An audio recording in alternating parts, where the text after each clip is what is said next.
there, who are you? I'm Jeff Bezos. And what is your claim to fame? I'm the founder of Amazon.com. Where did you get an idea for Amazon.com? Well, 3 years ago, I was in New York City working for a quantitative hedge fund when I came across the startling statistic that web usage was growing at 2,300% a year. So I decided I would try and find a business plan that made sense in the context of that growth. And I picked books as the first best product to sell online, after making a list of like 20 different products that you might be able to sell. And books were great as the first best because books are incredibly unusual in one respect, and that is that there are more items in the book category than there are items in any other category by far. Music is number 2. There are about 200,000 active music CDs at any given time. But in the book space, there are more than 3 million different books worldwide active and in print at any given time across all languages, more than 1.5 million in English alone. So when you have that many items, you can literally build a store online that couldn't exist any other way. And that's important right now because the web is still an infant technology. Basically right now, if you can do things using a more traditional method, you probably should do them using the more traditional method. What kind of inventory do you keep? We inventory the best-selling books. At any given time, we're inventorying in our own warehouse only a couple of thousand titles. And then we do almost in-time inventory for another 400,000 titles or so. We get those from a network of we order electronically from a network of wholesalers and distributors. We order those today, they're on our loading dock the next morning. Then for another 1.1 million titles, we get those directly from 20,000 different publishers, and those can take a couple of weeks to get. And then there are 1 million out-of-print books in our catalog. We have a catalog of 2.5 million books altogether.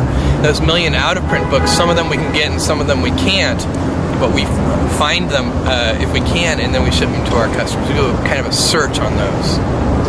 What's almost-in-time inventory? Almost-in-time inventory is the phrase we use to describe a whole selection of books that we offer. It's basically the things that are, below the 2,000th best-selling book up to the 400,000th best-selling book. Those are titles that we can get from a network of more than a dozen different wholesalers. So if a customer orders a book from us today, we order that book from our wholesalers today, and that book shows up on our loading dock the next morning. And then we can ship it to the customer. They say one of the toughest things to do on the internet is to capture mind share. What was your secret? How did you do that? Yeah, even more generally, I agree with you that capturing mind share on the internet is extremely difficult. Even more generally, it's the late 20th century, not just the internet. Capturing attention. Attention is the scarce commodity of the late 20th century. And one of the ways that you can do that, and it's the way that we did it, was by doing something new and innovative for the first time that actually has real value for the customer. That's a hard thing to do, but if you do that, then newspapers will write about what you're doing, customers will tell other customers, and you'll get a huge word-of-mouth fan-out, and that can really drive and accelerate businesses, and that's what happened with us. In the first year of opening Amazon.com to the public, we didn't do any paid advertising, and all of our growth was fueled by word-of-mouth and media exposure. I saw little ads at the bottom of the column of the New York Times. That was our very first advertising.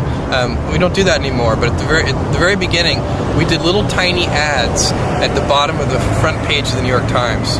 I thought that was very clever. It's sort of using a URL as a macro, because I read... And it expands. We're a bookstore, click here. Right. That's a great way to think of it. And it worked very well, apparently. I don't know, the problem with that kind of advertising is it's extremely difficult to track. Put a different URL for every... That's the problem, is that you want people to start to learn your URL, so you don't want to actually use a different one.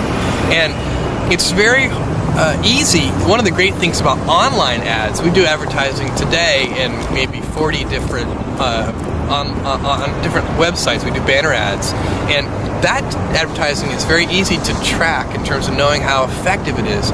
So we know for each piece of creative in each venue, not only how many click-throughs we get, but how many sell-throughs we get, how many dollars of revenue it generates per ad dollar spent on that creative in that venue. And that is a sort of a marketer's nirvana in a certain sense.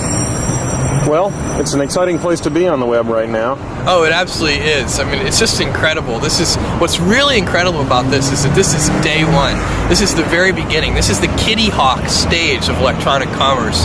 We're moving forward in so many different areas, and lots of different companies are as well. And the late 20th century is just a great time to be alive. You know, we're going to find out that I think a millennia from now, people are going to look back and say, wow, the late 20th century was really a great time to be alive on this planet.